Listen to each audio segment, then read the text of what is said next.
Stone corridors, warm kitchens, and a quiet hall. Walk softly, let the castle drift you to sleep. At the very edge of the castle's outer wall stood the gatehouse, a squat, powerful tower built to watch the world beyond. Its great oak doors, bound with iron, were the mouth of the castle. Here every traveler, merchant, and pilgrim passed.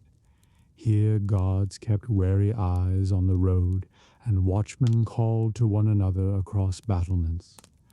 The gatehouse was both welcome and warning, a threshold where peace could turn to defense in the beat of a heart. Before dawn the watch changed. The night guards, stiff with cold, stamped their boots on the stone as they waited for relief. Above, in the narrow chamber of the upper gate, a brazier burned low, casting a red glow on faces shadowed by helms. Down below, a sleepy porter unlocked the wicket door, a small man-sized opening within the great gate, so that the day guard could file out. They came yawning and laughing softly, cloaks wrapped tight, spears glinting faintly in the dim light. The sergeant of the gate arrived next, a weathered man with sharp eyes. He examined the hinges and bolts, checked the drawbridge chains, and thumped the great oak doors with the butt of his spear to hear their solid heart. Then he unlocked the winch house. Its gears and ropes creaked as the portcullis, an iron-toothed grill, was hauled slowly upward. The sound rang deep and heavy, echoing through the cold stone. Beyond, the outer road was empty, but for morning mist curling in low folds. The gatehouse itself was a small world. On one side stood the guardroom, a long, low chamber with benches, weapons racks, and a small hearth where a pot of broth simmered for the men. Here they played dice on quiet hours, or mended straps, or sharpened spearheads on whetstones. On the other side lay the porter's room, crowded with keys, ledgers, and the great horns used to sound alarm. Stairs wound up to the parapet, where lookouts scanned the horizon. As dawn brightened, the day's work began. Merchants arrived first, their carts piled with barrels and bales. Each halted before the bridge while the sergeant strode out, demanding tolls and inspecting goods. Wheels rumbled across the timbers as the drawbridge groaned under weight. Some merchants complained at the fee, others paid readily, eager to sell within the safety of the walls. A clerk sat nearby, tallying coin and writing the names of those who passed. Soon came villagers with eggs and butter, woodcutters with carts of faggots, shepherds driving small flocks to market. The guards inspected for weapons and smuggled goods, though kindly enough to the familiar faces. Children ran ahead, waving to the men on the wall. Dogs sniffed at baskets and wagons, but were shooed off with gentle kicks. The gatehouse was stern, but it was also the rhythm of ordinary life, a place where the castle and its people met. From time to time a stranger appeared, and the tone sharpened. One morning it was a wandering minstrel with lute on his back. The sergeant questioned him carefully before allowing him through. Another day came a party of armed men in a lord's livery, not known to the garrison. The portcullis stayed down while messengers were sent to the keep. Only when permission returned from within were the strangers admitted, their swords peace-bound with cords of leather. The gatehouse was ready for war as well as welcome. Above the arch hung murder holes, dark and silent now, but ready to pour boiling water or stones if ever enemies broke the bridge. On the battlements stood great cauldrons for pitch, racks for bows and crossbows, barrels of stones. The winch for the drawbridge was strong enough to raise it in moments, cutting the castle off from the road. The men drilled each week, the chains groaning as the bridge swung up and the portcullis dropped with a clang. At midday the guards ate their pottage in shifts, some remaining at watch while others sat by the hearth. Dice rattled on the table. One man mended his boots, another told tales of the forest road. The sergeant walked the parapet, scanning the horizon for dust clouds that might mean riders. Sometimes a messenger would gallop in, blowing horn and waving writs. The portcullis would rise just high enough to admit him before slamming shut again. The life of the gate was half boredom, half sudden alarm. One afternoon brought such alarm.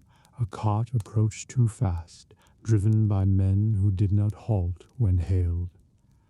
The sergeant roared a command. The guards braced spears. The portcullis rattled down halfway before the cart stopped in a cloud of dust. Words flew. Weapons bristled. Then, slowly, tempers cooled. The men proved to be panicked peasants fleeing bandits, and they were let through with warning to slow next time. Still, the moment left the hall tense, the men's hands tight on spear shafts long after. Toward evening, travelers trickled in, seeking safety before the gates shut for the night. Pilgrims dusty from the road, merchants with tired mules, a peddler with pans clanging on his back, all paid their toll and passed under the watchful eyes of the guard. Children lingered to stare up at the murder holes, laughing nervously as they imagined what might fall from them. The great winch creaked one last time to lift the portcullis for a slow wagon laden with hay. When the sun slid behind the hills and the outer road grew shadowed, the sergeant gave his order. The portcullis came rattling down with finality, its iron teeth biting the stone. The drawbridge was hauled up inch by inch, groaning as it closed off the moat. The great oak doors swung shut with a deep thud, bolts sliding home. Outside, the road fell silent. Inside, the gatehouse was a fortress. Night duty began. The guardroom fire was built high, and the men drew lots for the parapet watch. Some wrapped in cloaks and went up to pace the walls, eyes sharp for lanterns or torchlight beyond. Others stayed below, listening for knocks on the postern door or horns from the countryside. The porter trimmed the lanterns along the passage so that any intruder would be well lit. The sergeant, as ever, made his rounds with quiet, sharp steps. Yet even in weariness there was peace. The gatehouse was old and strong, and its men knew their craft. They shared stories to pass the long hours of sieges past, of tricks to test a merchant's honesty, of ghosts said to haunt the deep archway at midnight. Some believed, some laughed, but all listened, grateful for talk against the cold dark. Toward midnight, the wind rose howling through arrow slit.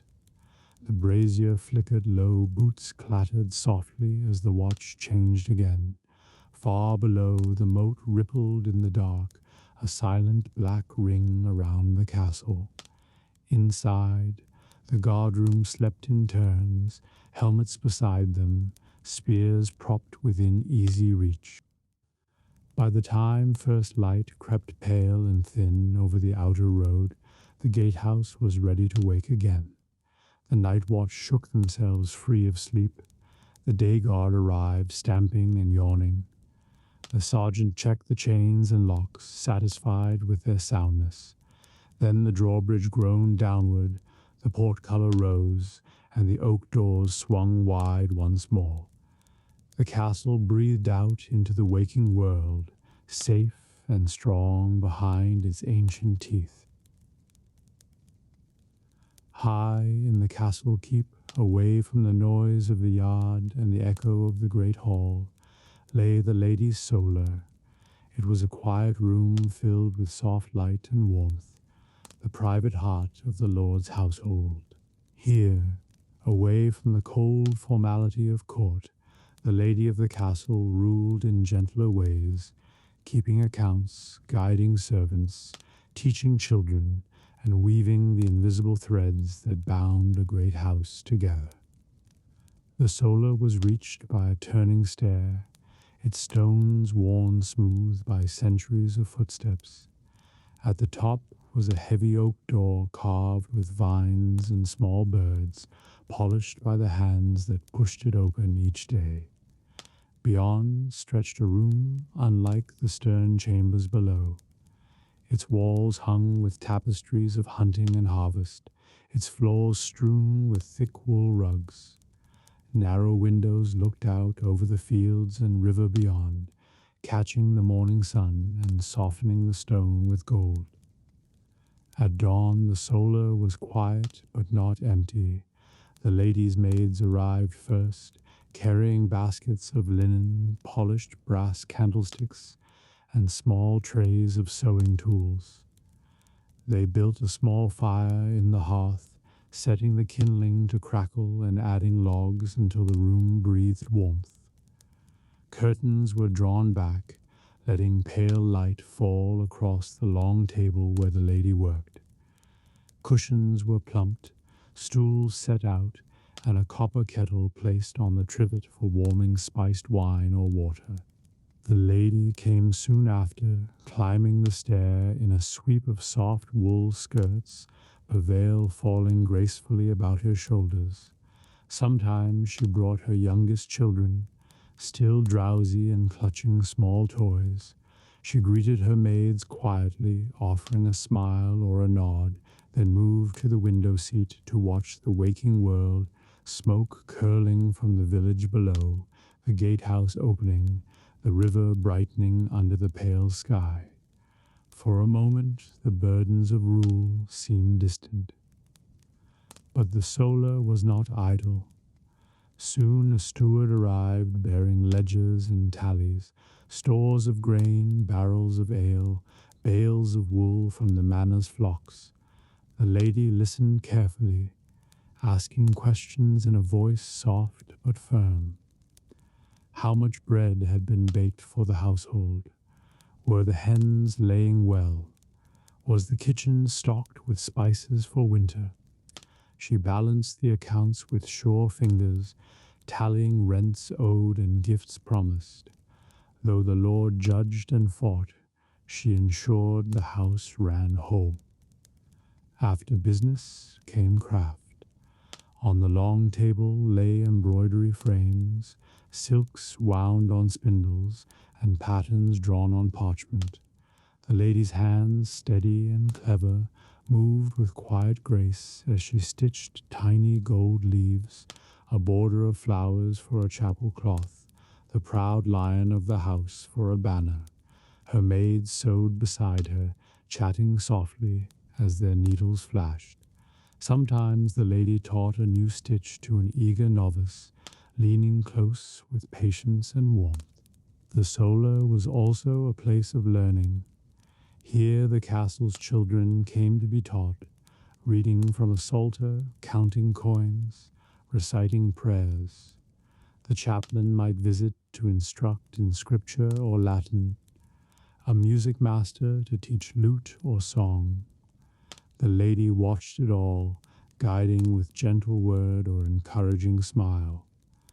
To grow in her presence was to learn courtesy, prudence, and quiet strength. Letters, too, were written here. A small desk by the hearth held parchment, quills, and pots of black and red ink. The lady corresponded with kin in distant manors, with abbots and abbesses, with merchants in town. She arranged marriages, bargained for cloth, pledged gifts to shrines.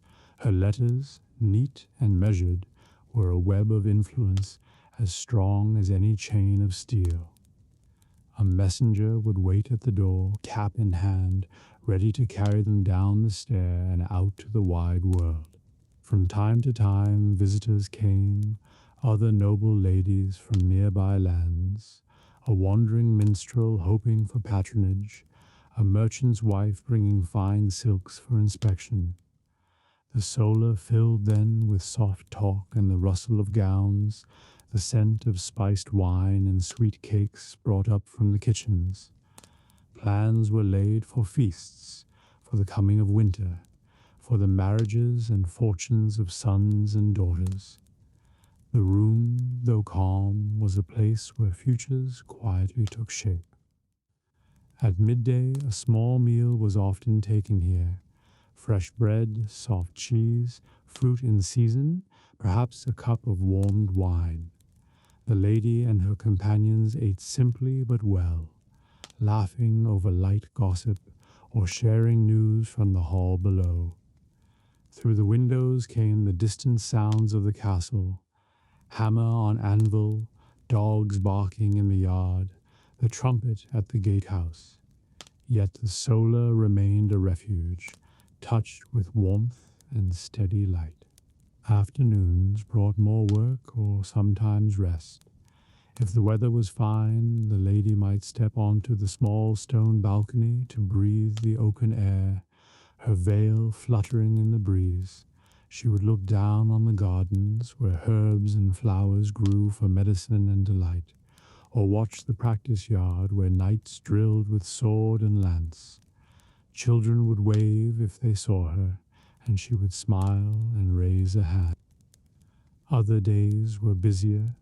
Tailors might arrive to fit new gowns, minstrels to practice for an evening's feast, tenants' wives to seek advice on household matters. A girl betrothed too young might weep softly at the lady's knee, comforted by her calm and kindness. Gifts were chosen here too, ribbons for faithful maids, books for the chapel, a small silver brooch for a new bride. In this quiet chamber, generosity was planned with care. As dusk approached, the room grew golden with the slanting sun. Candles were lit one by one, their flames flickering on tapestries and polished wood. The steward might return with final news of the day, rents collected, disputes settled, supplies prepared for feast or journey. The lady listened, nodded, and closed her ledgers. Sometimes she sent a message to the lord below, a gentle reminder of some forgotten need or a word of wise counsel for tomorrow's court. Evenings in the solar were gentle. Embroidery might continue under candlelight, the soft hiss of thread and quiet murmur of voices filling the room. A maid might read aloud from a romance or saint's life, her voice low and soothing. Children, if they lingered, would drowse on cushions near the hearth, lulled by warmth and calm words. Outside, the courtyard echoed with the clatter of supper, but here was peace. When the hour grew late, the lady dismissed to attendants. They curtsied and slipped away down the stair, leaving the room hushed and warm. She might linger a moment longer by the window, gazing at the night torches burning at the gate, stars wheeling above the dark fields, the faint glow of distant village hearths.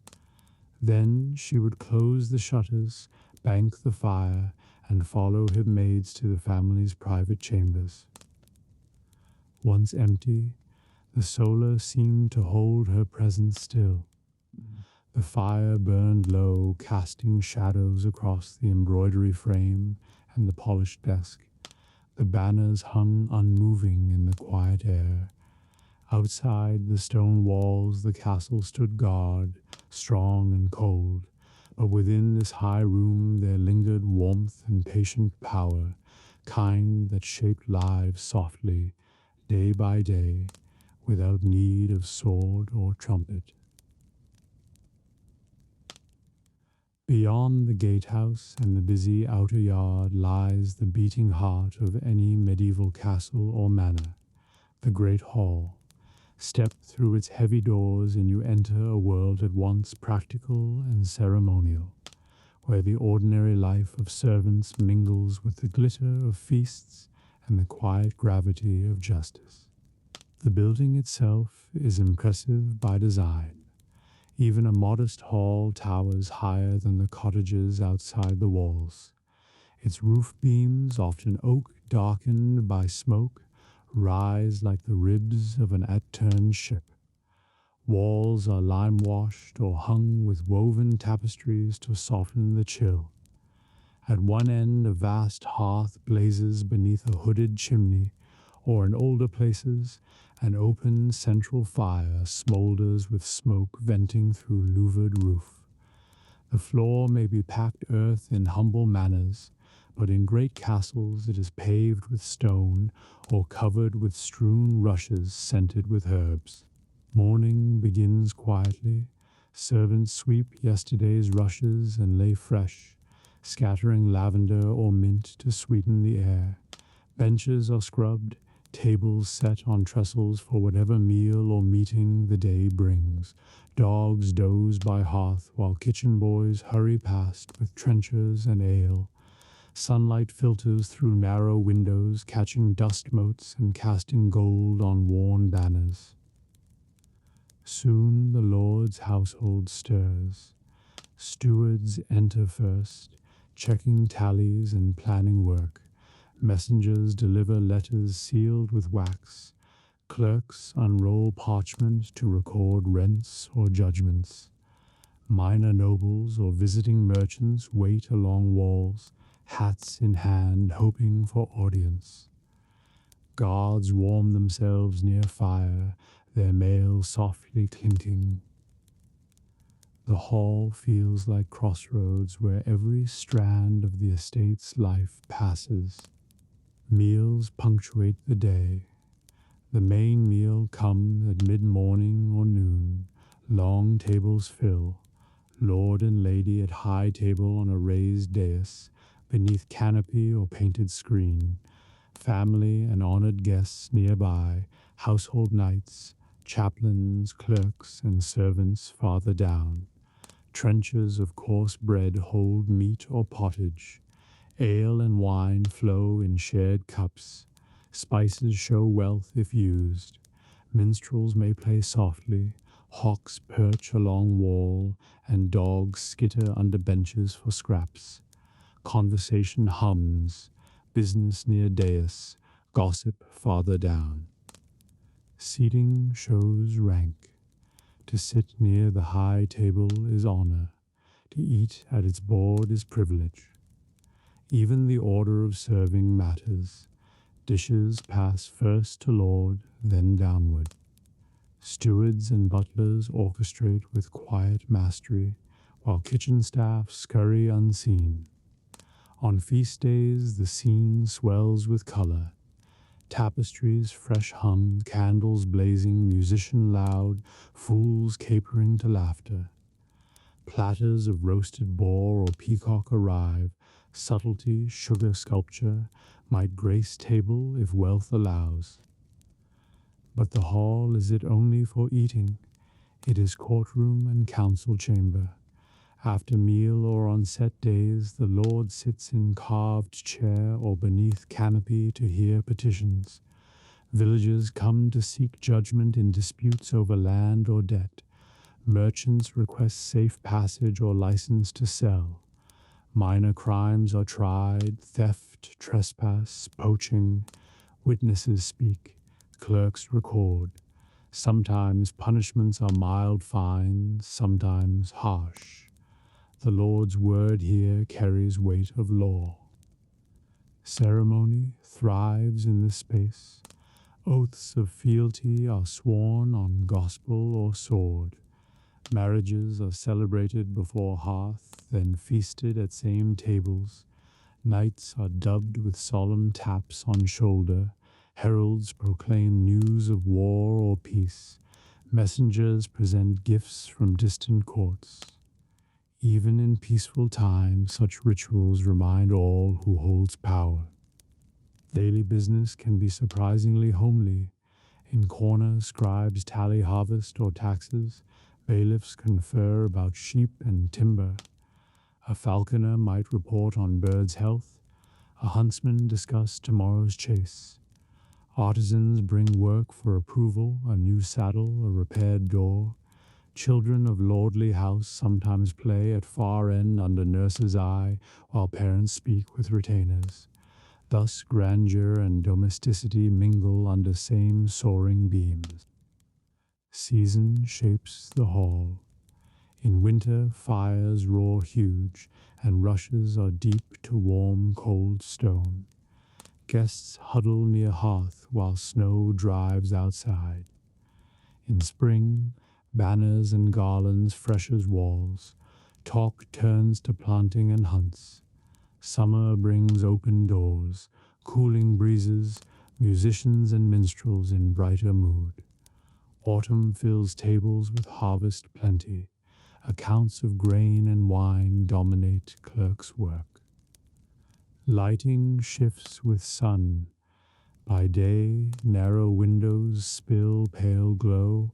By night, candles and oil lamps shimmer across polished cups and weapons. Shadows leap on tapestries telling saints' tales or past battles. Firelight warms faces and makes jewels sparkle. It also hides cracks and humble rushes in forgiving dark. The hall listens to every voice. It hears prayers before meal, laughter of guests, the sharp cry of justice pronounced, the soft sob of widow petitioning mercy. It echoes with footsteps of countless servants and the clink of arms. In siege or crisis, it becomes command center, tables cleared for maps, captains leaning over plans while messengers run. Despite grandeur, it is lived in. Dogs sleep on rushes, smoke blackens roof beams, spilled ale soaks floor. Children chase each other when no ceremony holds sway. Servants gossip in corners. The hall breathes like a living creature, shifting from solemn court to noisy feast to quiet hearth in one day. At night it transforms again. Tables are cleared, benches stacked, fires banked to slow glow, guards pace at edges, travelers granted shelter sleep along walls wrapped in cloaks. In humbler manners, even lord's household may bed down here when upper chambers are few. The smell is of smoke, wool, and warm stone, silence broken by snores, an occasional restless dog, the drip of wax. Feast nights linger late, lutes play, dancers whirl, wine flows till jokes grow bold. Torches flare high, shadows leap, and from dais the Lord may toast guests or listen to tales of heroism. When revel ends, echoes fade slowly. Only embers and a few drowsing servants remain. Dawn will come soon, and with it sweeping and fresh rushes for another day's round. To understand medieval power, one must know this room. The great hall isn't merely dining space, but stage of rule, justice, hospitality, and memory. Here alliances are forged, disputes ended, stories told that bind lord to people. It is public face of household and private heart at once. So when you picture a castle, See not only battlements, but this long, firelit chamber. Hear clatter of trenchers, rustle of silk beside homespun, whispered prayers, shouted commands. Smell roasting meat, beeswax, smoke. The great hall gathers a whole world under its beams, a place where power wears human face and night ends in warmth. Beneath the grand halls and lofty towers of a medieval castle, far from banners and tapestries, roars a world of fire and scent, the kitchens and bakehouse. Here, among huge hearths and echoing stone vaults, an army of cooks and helpers feed not only the lord and his household, but also guards, servants, guests, and sometimes half the countryside during feast days. It is hot, noisy, fragrant, and endlessly busy, the unseen heart that keeps a fortress alive. The kitchen is usually built in the castle's lower court or a separate stone range to guard against fire. Thick walls, high chimneys, and arched windows vent heat and smoke.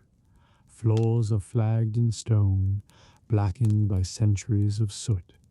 Racks of spits, huge cauldrons, and iron hooks fill the space.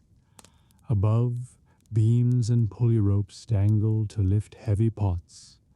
The air smells of wood smoke, roasting meat, herbs, and baking bread. Before dawn, kitchen staff begin their day. Scullions and turnspits stoke fires from embers kept overnight, sweeping hearth and sharpening knives. Potboys haul water from well or cistern, shoulders straining under sloshing buckets. Gardeners and foragers bring baskets of herbs, onions, leeks. Dairymaids arrive with fresh milk and butter churned before sunup. Soon, the head cook strides in, often a stern, clever man or woman with years of craft. First task, bread. The bakehouse, sometimes a separate chamber with great domed ovens, glows red before light. Bakers heat with bundles of faggots, then rake coals aside and sweep stone floors clean. Dough from previous night's kneading, wheat for lord's table, rye or maslin for servants, goes in on long wooden peels. The smell of baking fills every passage. Bread is life here, trenchers for meat, loaves for guards, fine white mancha for nobility. Meanwhile, kitchen hearths come alive. Gigantic spit hold whole sides of beef, venison haunches or boars for feasts. Turnspit boys, sometimes chained dogs, run wheels in larger kitchens, keep meat slowly rotating. Cauldrons bubble with pottages, thick stews of grain, root, and bits of meat or fish to feed workers. Skillets fry onions in dripping. Kettles heat ale mulled with spice. Supplies arrive steadily through postern doors. Fish from river, game from park, flour from mill, casks of ale and wine rolled from cool cellars. Pantry clerks tally each, cellarers unlock storerooms stacked with cheese, dried beans, salted pork, barrels of herring and fragrant spices, cinnamon, cloves, pepper for lord's dishes. These are wealth worth more than gold by weight. Hierarchy hums. Head cook plans menu according to season and lord's wishes. Roast peacock with gilded feathers for feast. Plain boiled beef for garrison. Undercooks chop and stir. Pastry cooks craft pies, both savory and sweet. Sauce makers grind herbs, nuts, and vinegar in mortars. Boys fetch and carry, learning slowly. Scullions scrub endless pots. Each knows place. Kitchen runs like small army. On ordinary day, meals come twice. hearty midday dinner and lighter supper at dusk. Guards and servants eat simple fare, coarse bread, pottage, cheese. Nobles dine on white bread, roasts, game birds, fish in sauce, custards, fruit tarts. Presentation matters, trenchers arranged with color, sauces poured bright green or golden. Some cooks carve coats of arms in pie crusts, or craft sugar subtleties shaped like castles or beasts. Feast day is storm of effort. Hunters bring deer, fishermen deliver fresh catch, butchers in courtyard strip carcasses, meat salted or hung. Pastry cooks mold huge crust coffins to hold spiced fillings. Sauciers crush almonds for blancmange, boil sugar for sweets. Pages run messages, stewards oversee with sharp eye.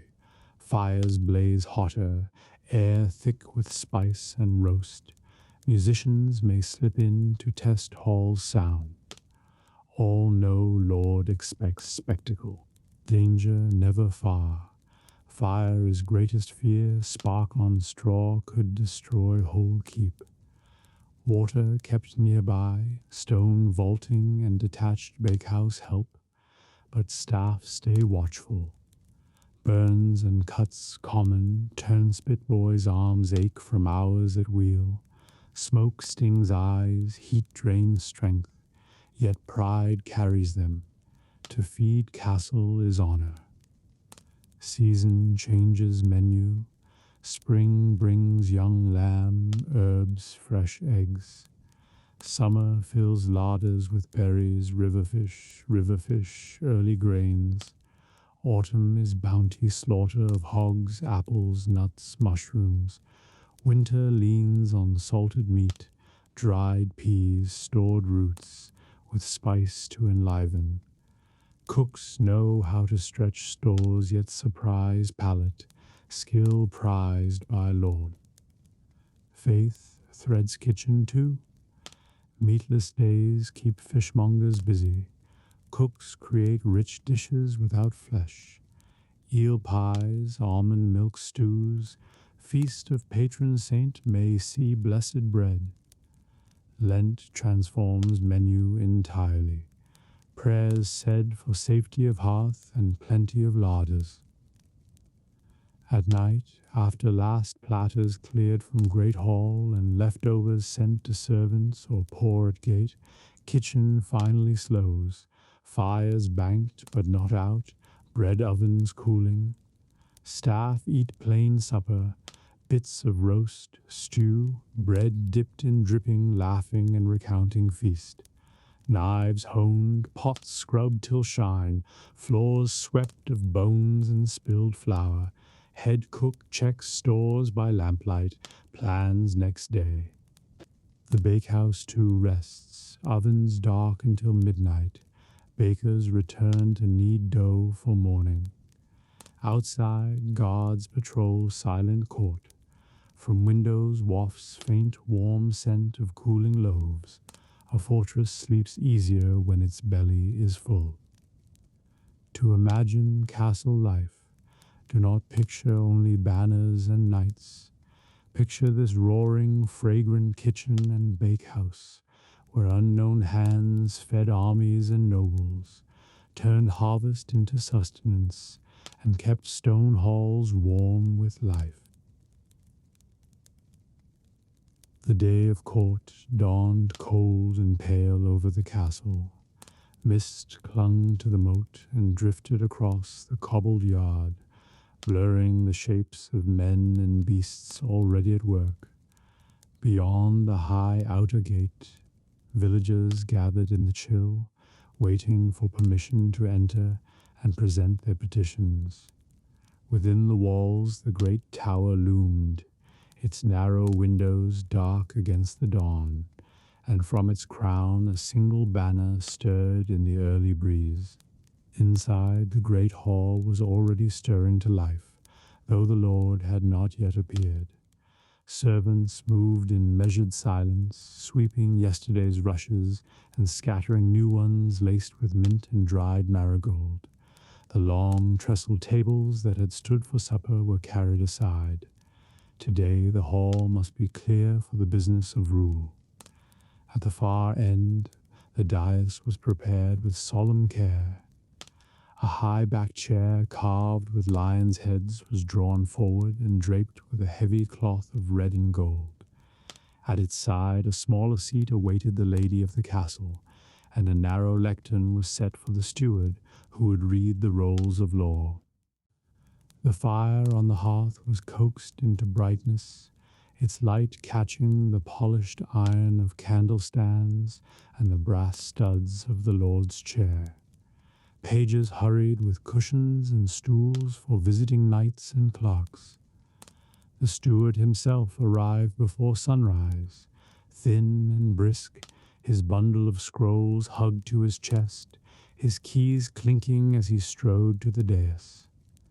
He oversaw everything, muttering now and then to the beadle, who would keep order among the crowd. As the first bells of the day rang from the chapel tower, the hall began to fill. Men-at-arms took their places along the walls, halberds upright, eyes keen. A scribe spread his inks and sharpened quills at a low table to one side. The chaplain entered, grave in dark robe and white collar, and took his place near the Lord's chair to advise on oaths and matters of conscience. Courtiers and household knights followed, each nodding to the steward before taking position. The hum of voices grew, but never too loud. This was a solemn day. Then the great oak doors swung wide. The Lord entered slowly, his cloak trimmed with fur against the morning chill, his sword at his hip but peaceably sheathed. Behind him came the lady, serene and watchful, a long veil trailing from her headdress. Pages hurried ahead to light fresh candles on the dais. The crowd bent low as the pair mounted the steps and took their seats. The chaplain murmured a blessing. The steward lifted his staff and called the hall to order. The first petitioner stepped forward, a farmer, hat in hand, face worn by sun and weather. He bowed deeply before speaking, his words simple and halting as he told of a neighbor's ox straying into his barley and ruining the young crop. The steward read from a scroll the custom of the region. The Lord leaned forward, asking quiet questions, while the lady whispered a suggestion at his side. At last the judgment was given. The neighbor must pay in grain at harvest. The farmer bowed again and backed away, relief on his face. Next came a merchant, robes fine but voice edged with worry. Bandits on the forest road, he said, had stolen a wagon of cloth. The Lord's brow furrowed. He questioned the merchant carefully, learning the place and hour of attack. Then he turned to his captain of the guard, who stepped forward, saluted, and promised a mounted patrol before week's end.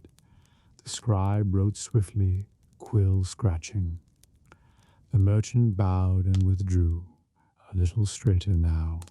One by one they came, millers disputing rights to the stream, widows asking for relief from tax, craftsmen protesting unfair tolls at the gate. Some matters were small and swiftly judged, others roused long debate. The chaplain reminded the hall of the law of sanctuary and the charity due to the poor. The steward cross-checked the castle's rolls to ensure no ruling would breach long-held custom. The lady listened keenly, speaking softly to the Lord when mercy might soften a stern decree.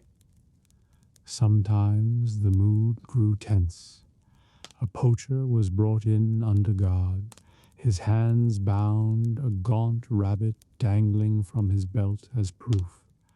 The man knelt, pale with fear, as the Lord questioned him. The chaplain spoke of trespass and repentance, the captain of the guard of duty to the forest law. At last the Lord spared the man's life, but fined him harshly and ordered him to serve a month at the kennels. The hall let out a breath as the poacher was led away, alive but chastened. By mid-morning the doors opened again to admit envoys from a nearby manor. They carried letters sealed with wax, requesting arbitration in a boundary dispute. The steward read the letters aloud in a clear voice, while the lord and lady conferred. A map was brought forth, its edges curled and worn, showing streams and copses, meadows and mill. Knights craned to see. After long debate, the lord deferred judgment until witnesses could be called. He would send riders to walk the land. Such matters, he knew, could not be rushed. All the while the hall hummed with quiet life. Dogs nosed through the rushes for crumbs. Pages ran messages to the kitchens for bread and ale to refresh the company. Now and then a servant stoked the fire, sending sparks whirling into the smoky light. Outside the windows the mist lifted, showing a bright, cold sky. Bells rang again from the chapel, marking the passage of the morning. At last the steward tapped his staff and called the final cases. A pair of young men came to swear fealty, kneeling before the Lord with hands clasped. The chaplain blessed their oaths. The lady smiled gently as each rose, new vassals bound by promise. Then came a traveling minstrel to ask leave to perform at the evening meal. The Lord granted it with a nod, and the hall relaxed, glad for the promise of song after such sober hours. When the last petitioner had gone, the Lord stood. The men-at-arms struck their halberds once upon the floor, a sharp echo that silenced the hall. The chaplain spoke a short prayer, commending the judgments given and asking for wisdom in their keeping. Then the Lord descended the dais and left through the side passage to his private chambers, the lady following with a glance backward at the assembled household. Slowly the tension drained from the room. The steward gathered his scrolls and keys, speaking quietly with the scribe. Men-at-arms returned to their posts on the walls. Courtiers clustered to discuss the morning's decisions. The great hall, so solemn moments before, shifted again toward ordinary life. Soon servants would bring trestle tables back for the noon meal. Soon the clang of dishes and chatter of pages would replace the hush of judgment. But for a time the air still held the weight of what had passed. Here in this hall, under banners faded by smoke and years, lives had been shaped, fields secured, taxes lifted, punishments given, oaths sworn. The Lord's power had shown itself not in sword alone, but in measured word, in justice seen and heard by all. The lady's quiet counsel and the chaplain's grave advice had tempered it, and the steward's records would make it lasting. Outside the great doors the petitioners dispersed, some relieved, some muttering, some smiling through tears. They crossed the drawbridge into the cold, bright day, returning to farms and shops with news to share. Word of the court's rulings would spread by evening, carried in taverns and market stalls, shaping the life of the lands around the castle. Inside, the hall breathed again. Smoke curled from the hearth, mingling with the scents of rushes and tallow. A boy swept away footprints from the morning's crowd. A dog stretched and yawned in the warmth. Soon this place would echo with laughter and music, with the clatter of trenchers and the hum of feast. But just now it was still, and in that stillness the memory of justice lingered like the fading echo of a bell. Deep within the castle's thick walls, far from the laughter of the great hall and the warmth of the kitchens, lay the armory. Its door was of oak banded with iron, worn smooth where countless hands had pushed it open. Beyond, the air was cool and dry, heavy with the scent of oiled leather and steel. Light slipped in through narrow slit high in the wall, catching on metal and make the room glow with a quiet, silvery sheen. Here was stored the castle's strength. Racks of spears stood in orderly lines, ash shafts polished and points dark with oil. Shields leaned along the walls, their painted devices dulled from years of use, edges nicked and mended with rawhide. In the center, great tables held swords, some slender and long for riding, others heavy-bladed for the press of battle. Suits of mail hung from iron hooks, the links shimmering like rain when the light touched them. The master of the armory arrived first each morning.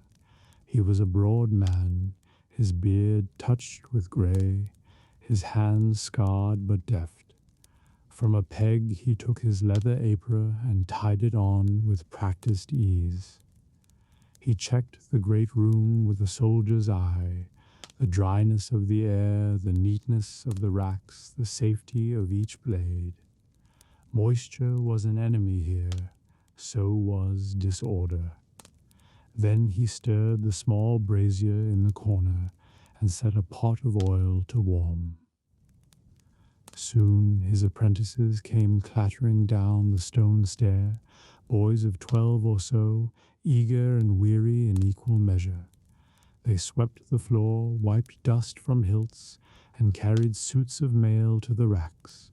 One boy began pumping the whetstone wheel, its low whir filling the quiet room.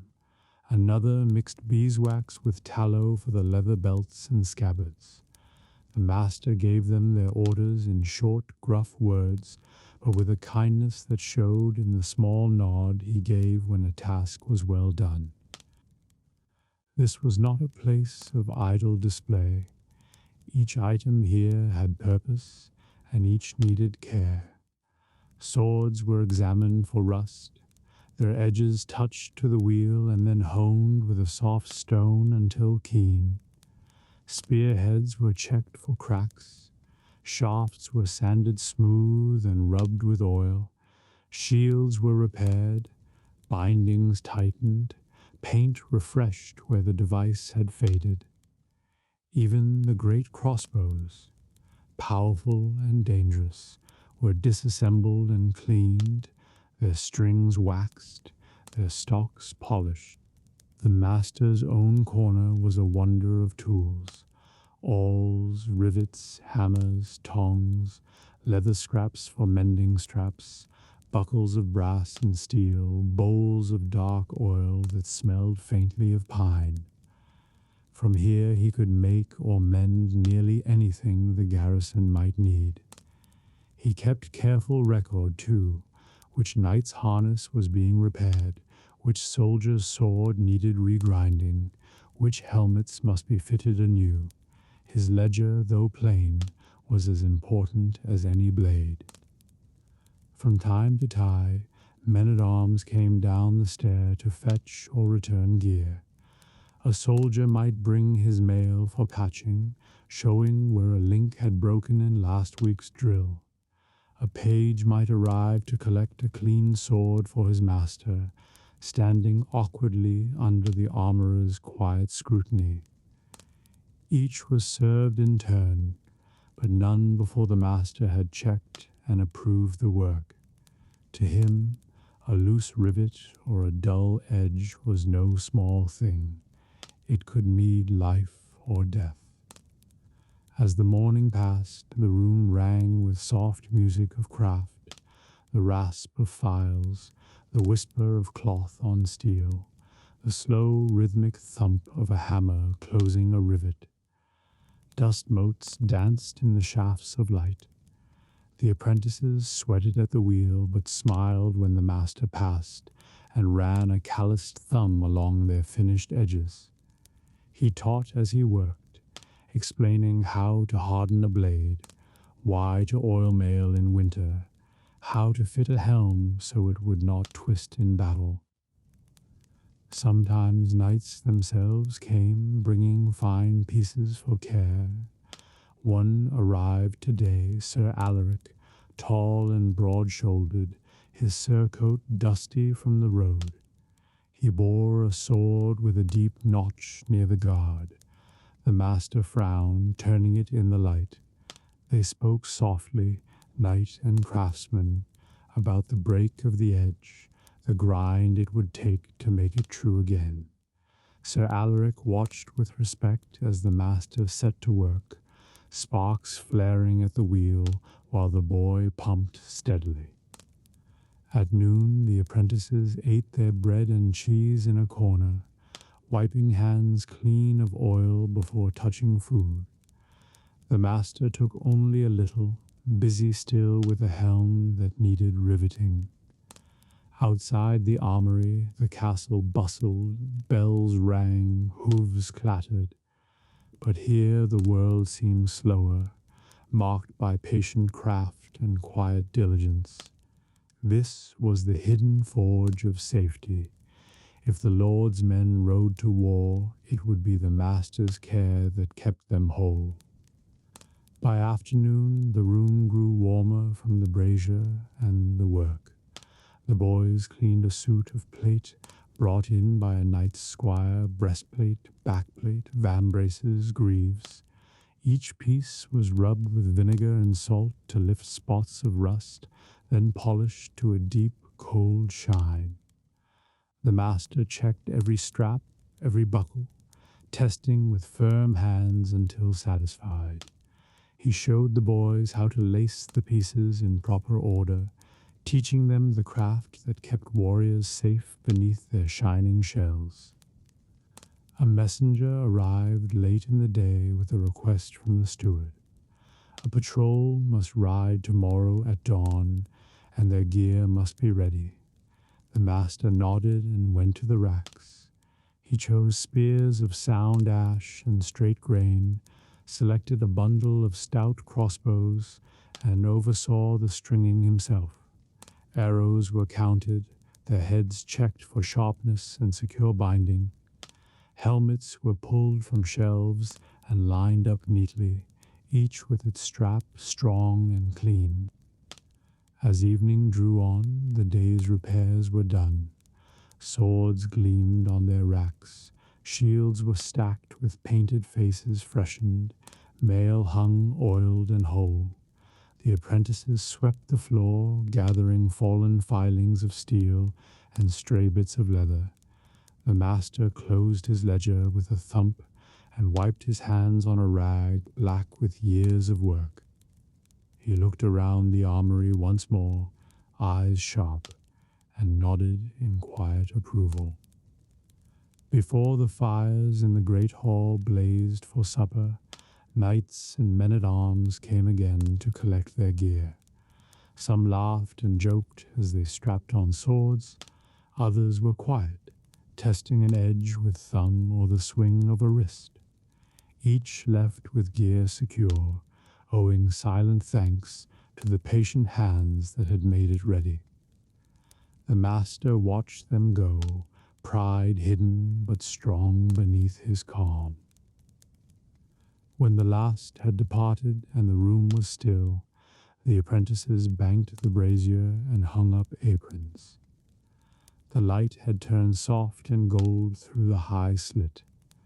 The master walked once around the room, touching a shield here, a helm there, as if to bless his charges. Then he shut the heavy door and turned the great iron key. Outside, the castle feasted and laughed. Inside, the armory lay quiet, its strength sleeping but ready for whatever the morrow might bring. At the far edge of the castle yard, beyond the stables and kennels, stood a quiet row of timbered sheds and fenced pens. This was the falconer's muse, a place of keen eyes and swift wings, where the art of hunting with hawks and falcons was tended with care. Though the castle bustled with soldiers and servants, here a calmer rhythm ruled, one of feeding, training, and trust between man and bird. The muse woke early. Before dawn, the falconer rose from his small loft above the sheds, pulling on a thick wool tunic and leather gloves. He moved with soft, deliberate steps, so as not to startle the birds still sleeping on their perches. Each was hooded, resting in darkness, feathers sleek and heads bowed. Only the faint creak of leather and the rust of straw broke the stillness as he lit a single lantern. His first task was to greet each bird. Moving from perch to perch, he checked Jess's thin straps of leather fastened to each leg, testing their knots and condition. He touched each hood gently, murmuring a soft word to soothe the bird beneath. Here perched proud goshawks and slender peregrines, here stoic kestrels and a single rare gerfalcon, pale as winter cloud. Each had a name known only to the falconer and his young apprentice. Next came feeding. Small wooden boxes held yesterday's quarry, rabbits, pigeons, and morsels of fresh meat. The falconer weighed each portion with care. Too much would make a bird heavy and slow, too little would leave it weak. With gloved hand he offered the meal, watching each falcon tear and swallow with sharp, clean beak. The sound was soft but purposeful, the morning breaking with the rustle of feathers and the faint crunch of bone. The apprentice arrived then, rubbing sleep from his eyes but eager to learn. He swept the mews, changing soiled straw for clean, and scrubbed the shallow water troughs where the birds bathed. The falconer guided him with calm patience, how to carry a hawk without alarming it, how to keep the leather supple, how to read the faint shifting of feathers that meant contentment or unease. When the sun lifted above the walls, training began. The falconer chose one bird at a time, lifting it gently from the perch to his gloved fist. He carried each out to the practice green beyond the yard, where a low post stood with allure feathers tied to a line to mimic prey. There, with slow care, he removed the hood. The bird blinked at the light, eyes sharp as polished jet. Then, with a flex of wings, it launched skyward. The falconer worked the lure in smooth circles, calling softly. The hawk soared, wheeled, and stooped in swift dives, striking the lure with a clatter of feathers. The apprentice gasped each time at the grace and speed. The falconer only smiled faintly, patient and precise. When the bird returned, landing steady on the glove, it was rewarded with a morsel of meat and a quiet stroke along its breast. Each bird had its own temperament. Some were fierce and quick, eager to strike, others calm and deliberate, watching long before moving. The falconer knew them all, which needed gentleness, which firmness, which would hunt hare, which would take birds on the wing. His work was part art, part science, and wholly trust. No knight could simply take a hawk and fly it well. Years of patience lived in each smooth motion of man and bird. Visitors sometimes came to the mews, a lord wishing to see his prized peregrine, a lady hoping for a gentle kestrel to ride on her wrist, or children curious to watch the training. The falconer greeted them politely but sparingly. His world was quiet and required care. Still, he would sometimes let a child stroke the soft breast of a hooded bird, or show a noble guest how to tie a proper jess. Always the birds were treated with respect. They were hunters and companions, never pets. By midday the muse hummed with small labors. The apprentice oiled leather hoods and jesses until they gleamed. Feathers shed in training were gathered to mend lures. Records were kept of each bird's weight and health, written in neat hand by the falconer himself. Outside, the castle might bustle with messengers and soldiers, but here was a calmer world of care and craft. In the afternoon, a hunt might be called. If the lord desired fresh sport, a page came running to the mews with the order. Then the falconer and apprentice sprang into practiced action, selecting the right birds, weighing them one last time, fitting hoods and bells to their legs, and readying gloves and perches for travel. Soon the hunting party would ride out through the gate, hawks perched proudly on leathered fists, bells chiming softly as hooves clattered over the drawbridge. The falconer rode near the front, his trained eyes scanning sky and field. At his signal, a bird might be unhooded, its keen gaze locking on prey below. Then, with a sudden rush of wings, it would fly, swift, silent, deadly, stooping to strike a hare or flush a bird from cover. The falconer would ride hard to follow, the apprentice behind him, ready with lure and food to call the hawk back once the hunt was done. When the hunting party returned at dusk, the mews grew lively. Birds were unhooded for cleaning, their feathers gently smoothed, their talons checked for breaks. Each was fed a measured meal and set again on its perch, where it would settle with a rustle and tuck its head under wing.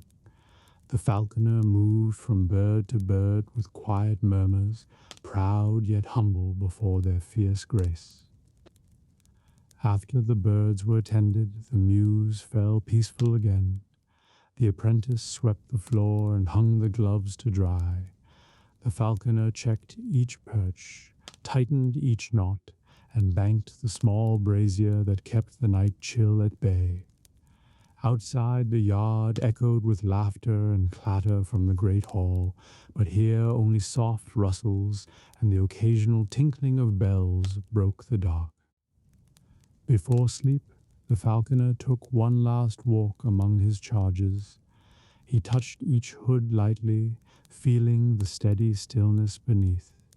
He listened to the slow shifting of feathers and the faint breathing of birds at rest. These were hunters, noble and wild, yet they had learned to trust him. It was a quiet bond, one that asked patience, respect, and deep understanding. At last he doused the lantern and climbed to his narrow loft.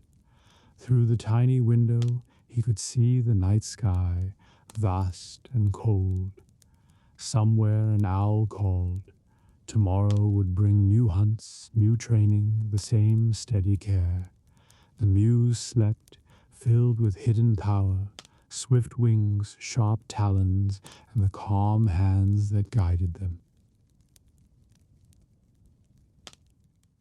Every fortress lives or dies by the watch kept upon its walls, behind towers and battlements, beyond portcullis and moat.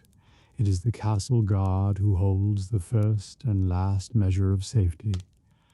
Their work is often invisible to guests feasting in the great hall, or to merchants busy in the yard, yet without their patient vigilance no lord could sleep secure. The guard is a varied company. Some are seasoned men-at-arms, scarred veterans of campaigns who now prefer steady pay to wandering war. Others are younger sons of farmers or tradesmen, drawn by the promise of coin, a bed, and daily bread. A few are retainers of noble birth, learning soldier's craft before seeking knighthood. They wear whatever armor the Lord provides, mail shirts patched and repatched, padded gambesons, sometimes steel caps or battered helms. Spears, bills, and crossbows line the armory racks. Swords hang at the hips of trusted men. Their life begins at dawn muster. As light touches battlements, a horn sounds or the captain calls, roll in the courtyard. Men gather, stamping cold feet, saluting with spears, or bowing to the Lord if he appears. The day's orders are read, patrol schedule, gate watch, errands beyond walls. Punishments for last night's sloth, a guard who slept at post, a man drunk on duty, are brief and public, a few harsh words, or if serious, lashes. Discipline keeps everyone alive. Then they disperse to posts. Some climb stone stairs to walk the wall walk, that narrow path behind battlements. Here they pace in pairs, eyes scanning fields and forest, ears tuned to far-off hoofbeats or the creak of cart. From towers they watch roads, rivers, and approaches. Others man the gatehouse, working the drawbridge and portcullis, checking travelers, collecting tolls. A few serve as runners, carrying messages between hall and guard rooms, or escorting visitors to steward. Routine fills most days. On walls the rhythm is slow but never idle. Step, pause, scan horizon, shift crossbow bolt, nod to partner, murmur news. They note changes, a tree felled that might hide raiders, smoke where none should be, a lone rider testing ground. Below, in yard or barbican, guards drill when off rotation. Spear thrusts, sword cuts, shield walls. Archers practice on straw butts, shafts thudding in steady beat. Between watches they eat simple fare, dark bread, cheese, broth, and small ale. Meals are taken in guardroom where fire burns and weapons hang drying. Dice and carved pieces appear, stories of past wars flow, half brag, half warning. Young recruits learn from veterans how to spot ambush or judge traveler by gait. Camaraderie builds strong. These men must trust one another when danger comes. Danger is rare but never far. Bandits may test defenses, slipping close to steal livestock or kidnap for ransom. Disputes between lords can flare suddenly. One day's peace becomes next day's siege. In border castles, raiding parties strike and vanish. Guards learn to sleep lightly and keep gear near. When alarm horn blows, they rush to stations, archers to loops, spearmen to gate, garrison to yard to form defense. Siege is the ultimate trial. Then the guard becomes army manning walls day and night, pouring boiling water or oil, launching stones from mangonels, repairing breaches under fire. Exhaustion grinds, fear gnaws, but discipline holds. In Chronicles, lords claim glory, but it is these common soldiers who keep arrows flying and portcullis shut. Not all threats are warlike. Fire is deadly to timber hoardings. Every guard must know alarm cry and bucket chain. Plague can sweep garrison, forcing desperate measures to isolate sick. Weather too, winter ice makes battlements treacherous. Summer heat drains strength. Still, watch must go on. Season paints scarred life vividly. In spring, rain slicks stones, gear rusts fast, and scouts watch for swollen rivers or raiders stealing planting time. Summer brings heat and dust. Men shade eyes, drink warm ale, and swar flies, but keep scanning horizon. Autumn smells of smoke and apples. Farmers pay rents at gate, and guards count wagons. Winter is hardest, icy steps, numb fingers on bowstring, long dark hours when sleep tempts. Yet the fire in guardroom and shared jokes keep morale alive. Hierarchy governs the watch. A captain commands often trusted knight or veteran sergeant. Under him lieutenants assign posts, oversee drills, and report to steward or directly to lord. Loyalty is prized. Betrayal means ruin. Some captains hold keys to armory and treasure rooms. Others ride with lord in war but return to run garrison in peace. Ceremony touches the guard too. When lord rides out, they line courtyard with spears raised. At festivals they march with banners, mail polished and helms bright. On saints' days they attend blessing of weapons. Priests sprinkle holy water on blades and bows. Before campaign or dangerous hunt, they kneel for prayer. Despite rough speech and dice games, most keep tokens of faith, a cross, saint's medal, or charm sewn under padding. The guard also acts as police within walls. They keep peace in yard, break tavern brawls, escort prisoners to cell or pillory. Merchants cheating scales may find a mailed hand on shoulder. Drunken servants are hauled before steward. Thus they shape daily order, not just war readiness. Evenings change pace. As sun lowers, men rotate.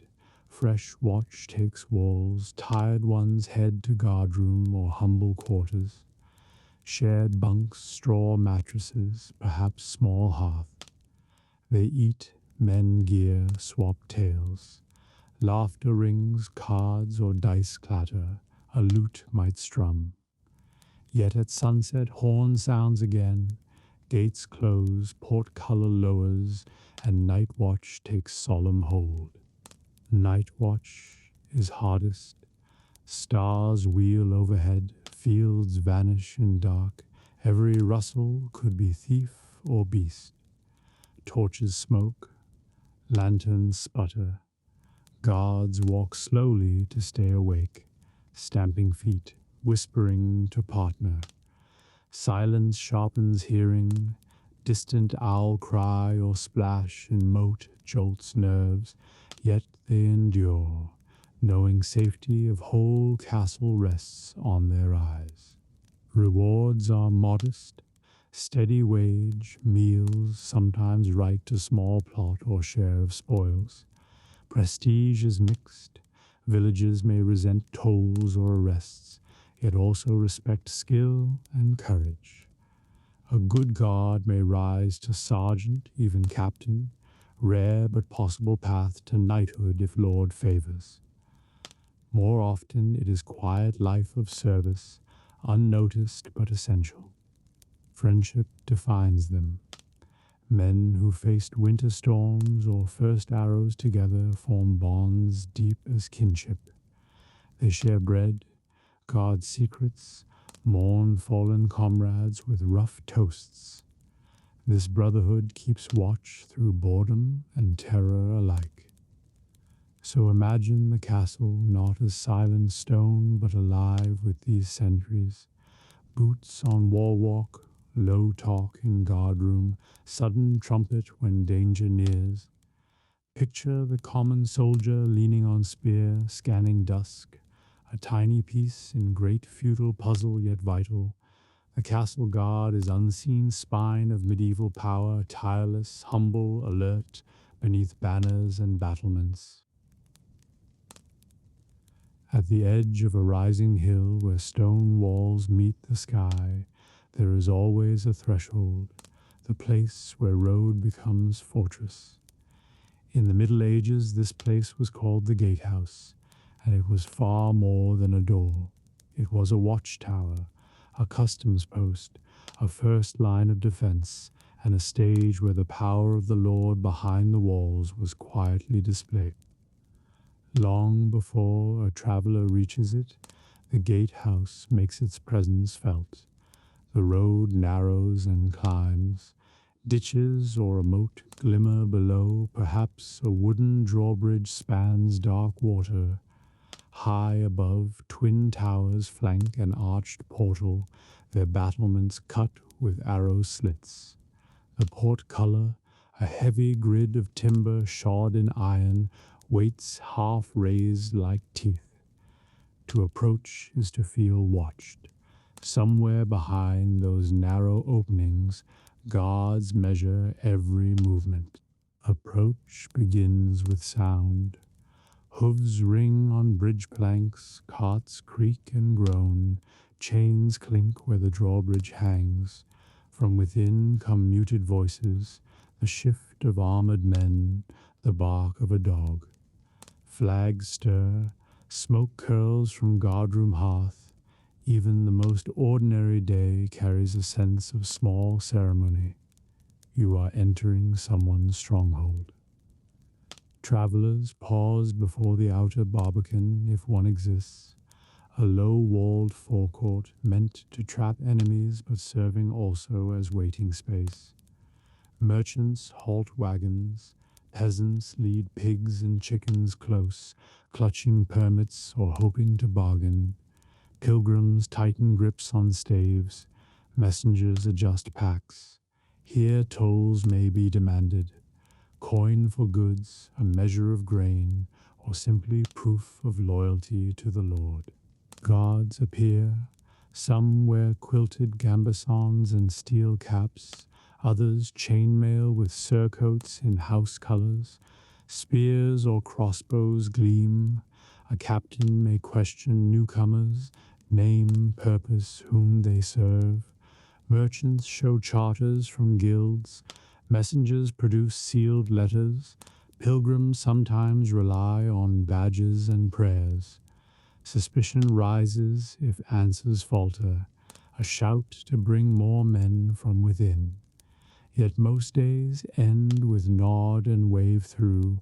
Trade feeds castle as much as it protects it. The gatehouse itself is more complex than it first seems. Above the main arch, floors of stone or heavy timber hold guard rooms. Arrow loops allow defenders to rain bolts or arrows down if trouble stirs.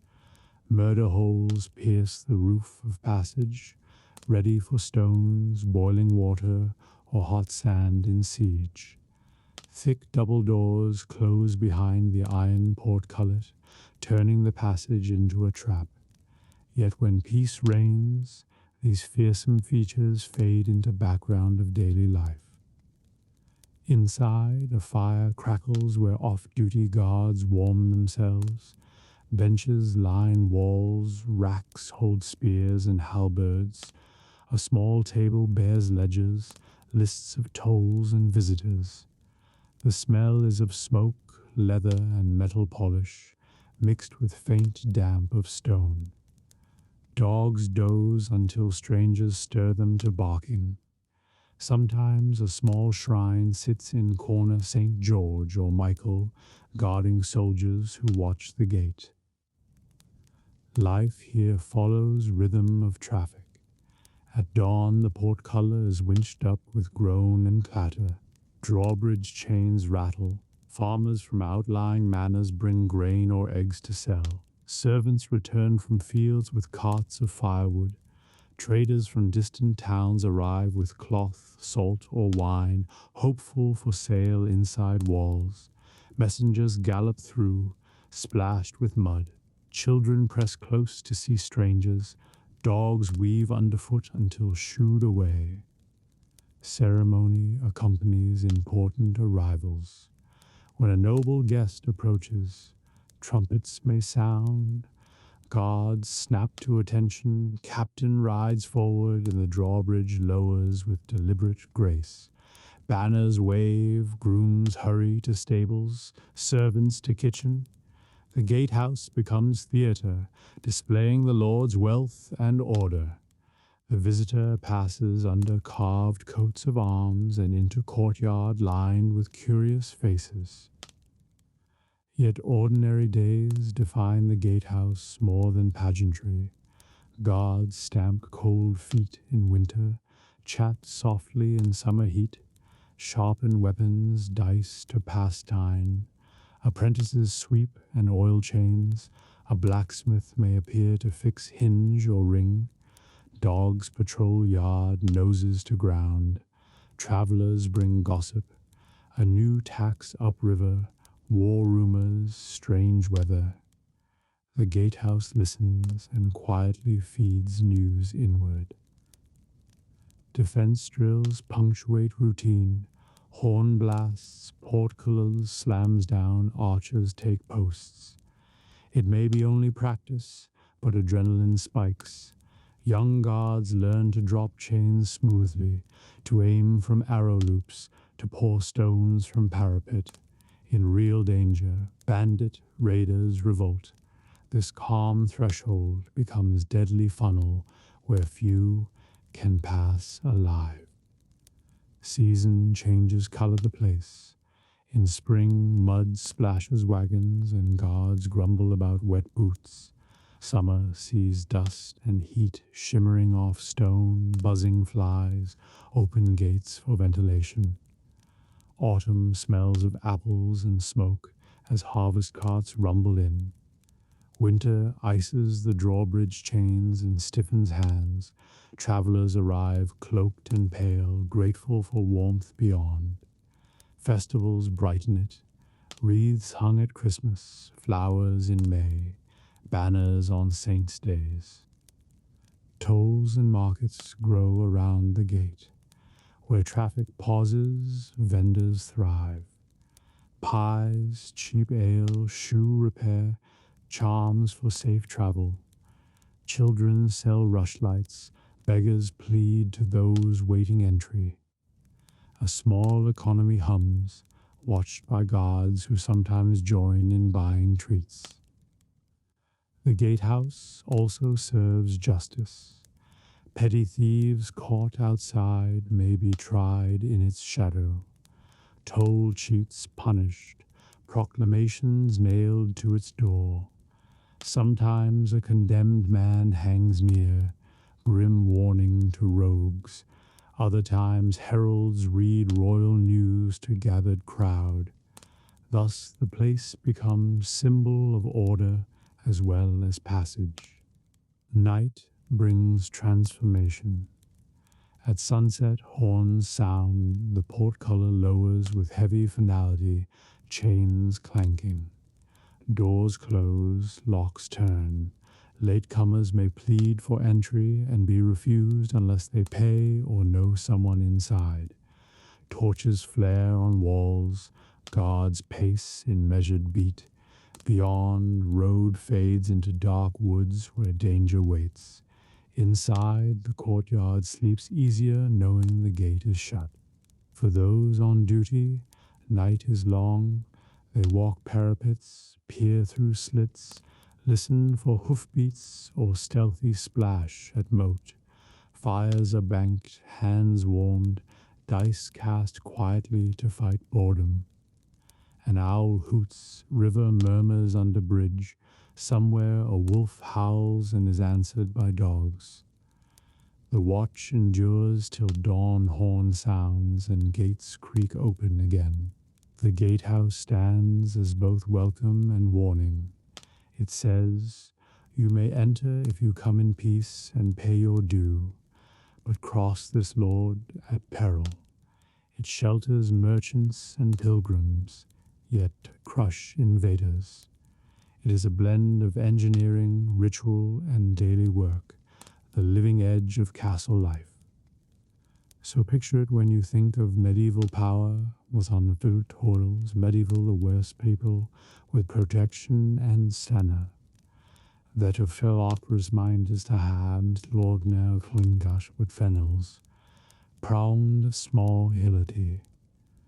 I will work with that Deni Lobolo Kalotic, Lochaunda Tuera countryside tiles of Sugtrel, the Ligre Blanche Heverton and Ever, Growly Gzossel Prittle, Wrong Shuffle, your inner life or the landscape self.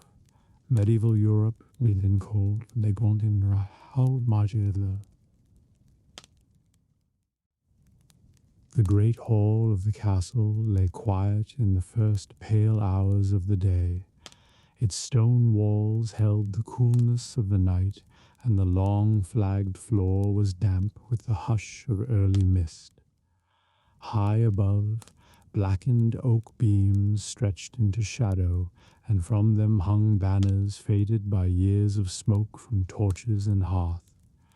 A faint scent of ash and tallow drifted under the arched roof.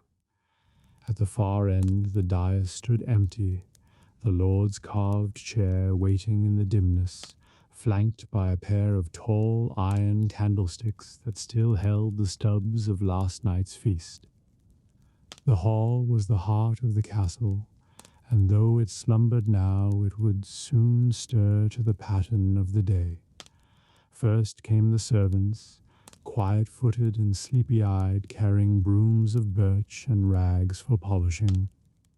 They swept the rush-strewn floor, shaking out the old stalks that had caught scraps of food and ash. Mice scattered to corners as the work began. Buckets of clean herbs, mint, lavender, and dried sweet flag were scattered among the new rushes, filling the air with a cool, fresh scent. At the hearth, where a fire smoldered low, two boys coaxed the embers back to life. They fed them with dry kindling, and soon a curl of smoke lifted, followed by the first gentle crackle of flame. The hearth was vast enough to walk into, blackened stone rising like a cave. Here whole trees could be burned in winter. Iron pots hung ready, soot darkened but polished, where hands had grasped them for years. Above the lintel, carved into the stone, the family's crest stood watch, a lion rampant, worn smooth by smoke. As the fire strengthened, so too did the light in the hall. Sun found its way through the narrow windows set high in the wall, falling in thin beams that caught the floating dust. More servants arrived, carrying benches to be set along the trestle tables. These tables could be taken down when space was needed. This hall was both dining room and court, market and theatre. Today they were arranged for the morning meal, long planks laid across sturdy trestles, flanked by benches polished by generations of use. Soon the kitchen door opened with a bang, and warmth and smell rolled out. Bread just baked, porridge steaming, wheels of soft cheese cut for serving. Two women carried in baskets of trenchers flat rounds of coarse bread that would serve as both plate and food.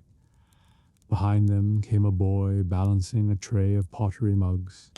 The hall filled with the earthy scents of bread and smoke, and the quiet murmur of preparation. When all was nearly ready, the first of the household began to drift in. Stable boys came first, their hair still damp from the trough where they had washed. A huntsman or two, lean and sun-browned, leaned their spears in the corner before taking seats near the hearth.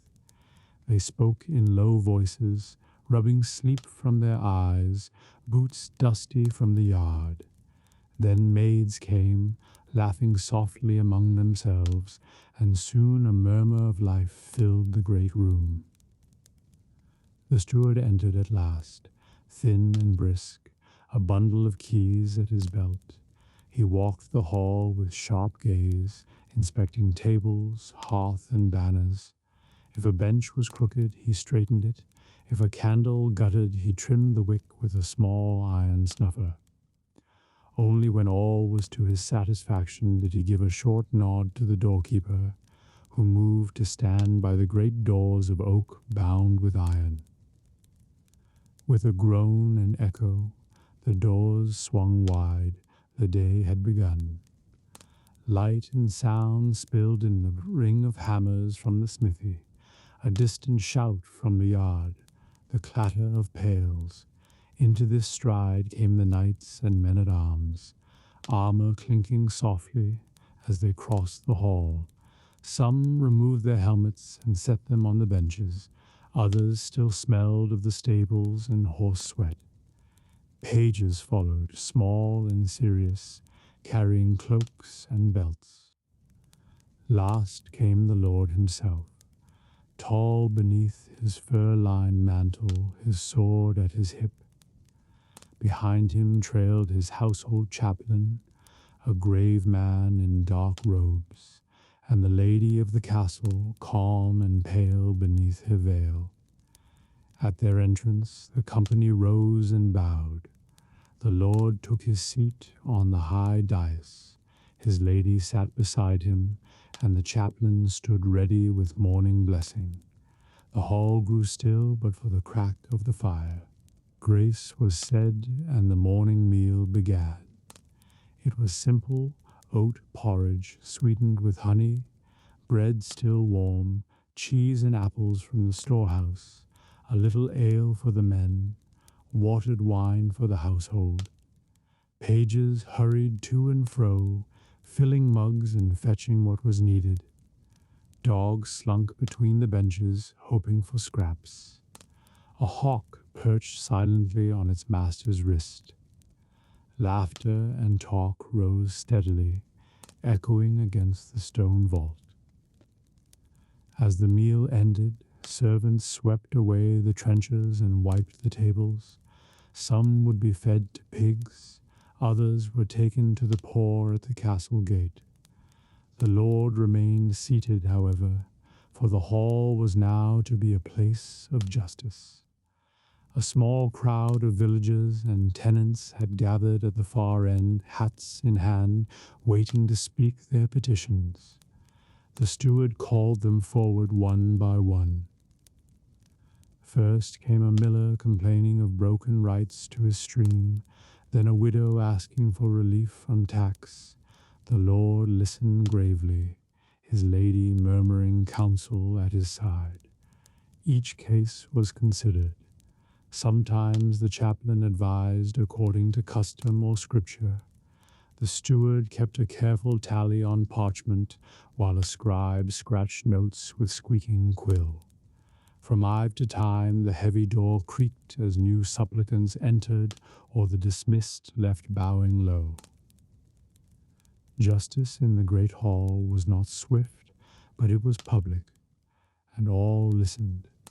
Sometimes the Lord spoke in clipped words, sometimes he questioned sharply, and sometimes, moved by pity, he leaned back and sighed before granting mercy. The lady would whisper and place a hand upon his arm. The steward would nod briskly and make a mark in the ledger. The hall grew warm with voices, the fire a steady backdrop to the theater of rule. When petitions ended, the mood changed again. Now came the herald with news from distant lands, carrying rolled parchments sealed in wax. Riders had brought word of a fair to held, of travelers to be granted passage, of unrest in a nearby town. Messengers knelt and spoke their tidings. Pages darted in with water and bread for them.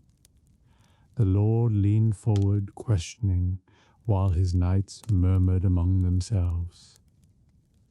By noon the hall was lively with planning. A hunting party would ride the next day. Repairs to the outer wall must be seen to. The armorer requested more iron for his forge. Orders were given and men dispatched. The air filled with purposeful clatter. Swords belted on, boots ringing on stone, benches dragged aside to clear space. Soon the hall would be nearly empty again, its duties done until evening. As the sun slanted lower, Servants returned to prepare the hall for supper. Fresh rushes were spread, the fire built high, and trestle tables set for a feast. For tonight a local lord would visit, bringing his retinue. The kitchen roared with activity, spits turning, pots bubbling, bread baking anew. The smell of roasting meat drifted through the doorways, rich and tempting. The musician arrived next, tuning lutes and fiddles, setting small stools near the dais. Torches were lit in their iron sconces, filling the hall with flickering warmth. Banners caught the firelight and seemed to sway gently in the rising heat. Children peeked in from the passageways, giggling at the busy scene before being shooed away. Dogs barked and leapt as platters were carried past. Then came the guests, knights in polished mail, ladies in velvet and pearls, merchants seeking favor. The lord greeted them at the threshold, the lady offering soft words of welcome. Cloaks were hung, and men bowed before taking seats. Soon the tables groaned beneath their weight. Venison pies, roasted fowl, trenchers piled with stewed fruits, flagons of ale and wine. The feast began with prayer and the breaking of bread. Then talk rose loud and merry, music weaving through the noise of eating and laughter. The great hall, solemn this morning, now shone with life and power. The heart of the castle made warm and bright. Stories were told of hunts and battles, riddles and jests passed from mouth to mouth. Children were brought in to sing or recite, earning coins and smiles. Minstrels played until the candles dripped low and the torches burned short. Sometimes a knight would rise to dance with a lady, boots clattering on the flagstones, cloaks sweeping wide. Sometimes the lord himself would laugh aloud, the weight of justice forgotten for the moment. Dogs gnawed bones beneath the benches. A falcon slept, hooded, on its perch. As night deepened, the tables cleared again. Servants moved quietly to stack benches and sweep crumbs. The musicians packed their instruments. Guests retired to chambers in the castle or to lodgings beyond the gate. The lord and lady were led away by candle-bearing pages, their day of power and hospitality done. At last the fire burned low to glowing coals. The great hall stood empty save for a single guard by the door and the faint rustle of mice in the rushes. The banners hung still, catching the last breath of heat. Moonlight slipped through the high windows, silvering the long floor. And so the hall, which had woken to rule and to feast, returned to its quiet watch through the night. High above the roar of the great hall and the clang of the yard lies a quieter, sunlit world, the solar. In many castles this was the private withdrawing room of the lady of the household, part chamber, part workshop, part seat of influence. Here the stone walls soften with tapestries, the air warms with fire, and voices hush to the pace of spinning wheels, reading and counsel.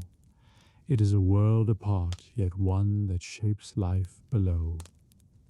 The solar is usually built on an upper floor, facing the rising sun. Thick, arrow-slit windows have been widened into small glazed lights where the family can afford it. Shutters close tight against storm and winter. Walls hung with embroidered hangings to cut cold, floor strewn with woven rugs or rushes scented with herbs. A carved chest holds linens and treasures. A great chair by hearth marks the lady's seat. Here she could look out across courtyard, gardens, or rolling fields, ruling quietly from warmth and light. Morning begins early. The lady rises from her chamber. Sometimes the solar doubles as sleeping room, sometimes separate, and comes to supervise daily work. Maids bring ewers of water, comb out hair, lace gowns. In this calm space she listens to reports, steward on household accounts, reeve on harvest, nurse on children's health. Though a man may hold nominal power, many castles run on her judgment, smoothing frictions, settling provisions, and deciding what feasts or fasts the household will keep. Isle craft fills the room. Embroidery frames stand ready, their silk and gold threads shining in morning light. Ladies and companions bend over intricate saints, beasts or floral borders destined for chapel or hall. Spinning wheels or drop spindles hum, baskets overflow with wool and flax. Some weave narrow tapestries, others sew garments. Work is both piety and prestige. Fine embroidery shows skill, wealth, and devotion. A half-finished altar cloth may rest beside a child's simple tunic. Reading is cherished here when books exist. Illuminated psalter or romance sits on lectern. If the lady cannot read Latin, a companion or chaplain reads aloud. Stories of saints, Arthurian knights, or courteous love mingle with scripture. Music too drifts through solar, lute or harp strummed by handmaid, soft songs to pass hours. These are not idle moments. They create culture and comfort that shape the household's soul. Children often play at her feet. Young heirs learn letters, younger daughters practice stitches. Nurse watches infants near hearth. Between lessons and games, the lady teaches manners, prayers, and family tales. In this way, the solar becomes first schoolroom, shaping next generation of lords and ladies. Visitors find here another court, smaller but powerful. Lesser knights' wives seek advice. Local nuns bring news or ask patronage. Merchants present fine cloth or jewelry. Quietly, dowries arranged, disputes soothed, marriages planned. The great hall may echo with men's oaths and feasts, but upstairs the solar weaves social fabric. Faith is gentle presence. Crucifix hangs above hearth, candles burn before virgin or patron saint. Here prayers are whispered for husband at war, son at school, or sick servant below. Sometimes chaplain visits to read from lives of saints. Sometimes ladies sing plain chants softly as they work. Seasons color life. Winter keeps household close. Solar blazes with fire, tapestries thick, work steady. Spring brings planning of gardens, clothing for new season, Easter gifts. Summer may draw lady to shaded window to oversee herb drying and stores. She might visit meadows or orchards. Autumn full with harvest, accounting, and feast preparation. While thought gentle, a lady's role is demanding. She manages supplies, medicines, and servants, defends castle if husband absent, arbitrates quarrels. Letters may be dictated here, sealed with her ring, finances for dowries and rents recorded. Her calm strength holds community through siege or famine. Clothing and beauty tended here too. Wardrobe chests full of gowns, veils, mantles. Maids heat irons for crimping, mix scented oils, polished jewelry, special gowns prepared for feast or mass, children's clothes mended. On quiet afternoon, laughter may bubble as new fabrics tried or songs shared while dressing dolls. Yet this is it cloistered luxury. Solar rings with spinning and stitching because garments must be made. Herbal remedies prepared because illness strikes without warning.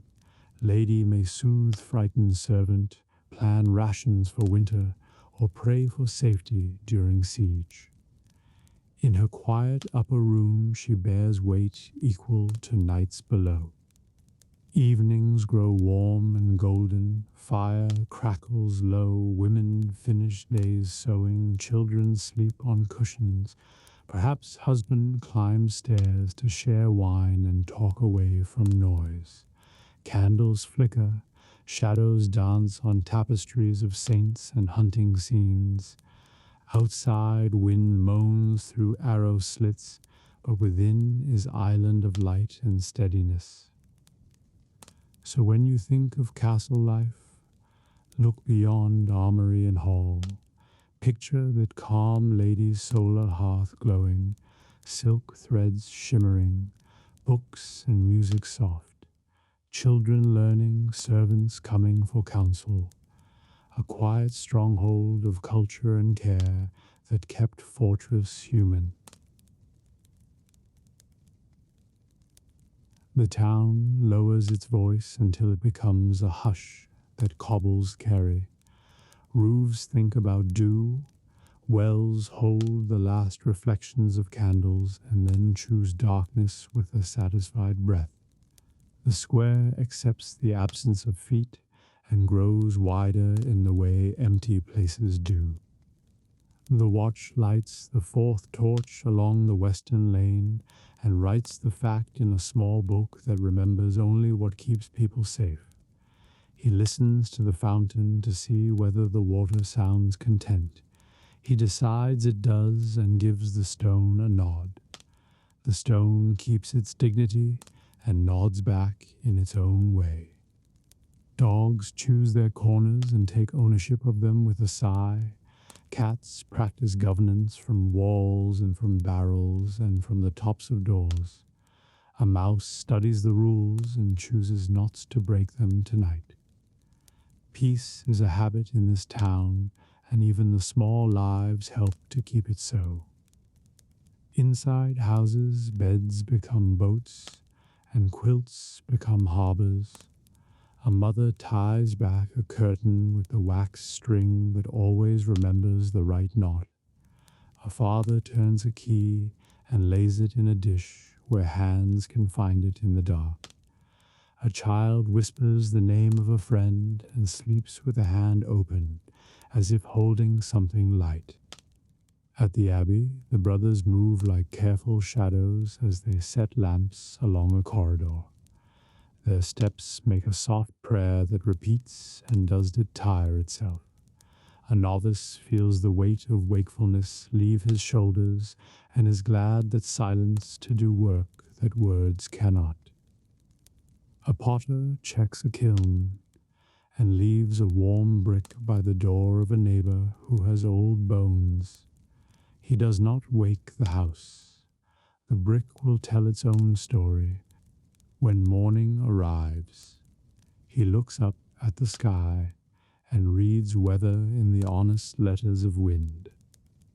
On the bridge the river speaks a history lesson to anyone with ears. The water remembers floods and mild summers and the day a boy dropped a shoe and learned to laugh at himself. The bridge answers with a quiet creak that means the posts are sound. A watchman taps the rail and the rail replies in its faithful key. An inn closes its door, but not in a way that makes people feel shut out. The host leaves the latch ready to lift for a traveler who might arrive with good reasons. He sets a cup and a heel of bread on the sill with a small note that says, "Take if you need." And most nights, the cup and bread teach people to think twice and then take just enough. Near the gate, a pilgrim sleeps under a lean roof made from a cloak and a staff. The gate keeps a small flame in a lantern as a promise. The pilgrim dreams of a road that is a ribbon and a river that is a road. He turns, and the cloak becomes a hill. He snores once, and the hill lets it pass. A midwife washes her hands and sets out cloth and thread in a room that smells of soap and hope. She puts her head to her belly and listens to the slow drum that means all is well. She smiles at the lantern, and the lantern nods. The room takes the smile and keeps it until needed. A scholar writes by a thin candle and decides that a certain sentence will behave better in the morning. He sets a small stone on the page to remember the place.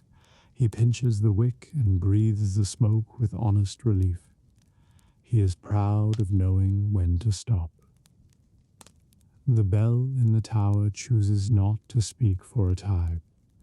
Birds sleep tucked into its iron corners like notes waiting to be played. A breeze lifts the rope a finger and puts it back again. The bell accepts this affection with grace. Down an alley, a woman washes one last dish and sets it where moonlight would find it.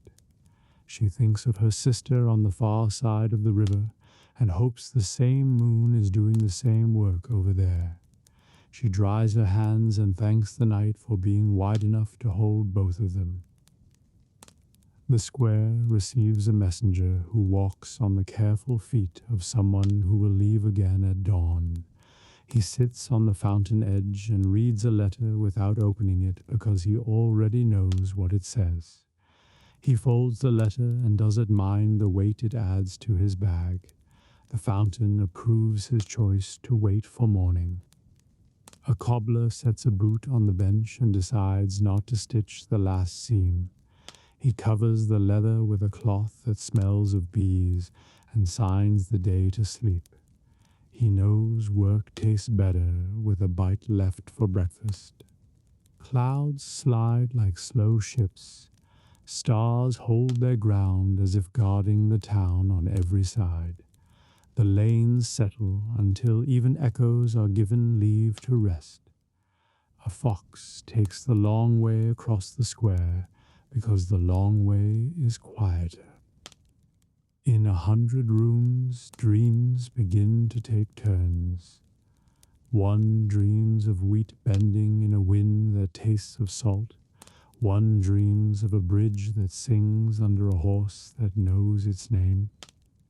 One dreams of a table where every chair is taken by a friend and all the bowls are deep. The town cradles these dreams and adds its own dream of being a good town again tomorrow. Toward dawn, the baker lights his hearth, and the first thin ribbon of warm air walks out to meet the street.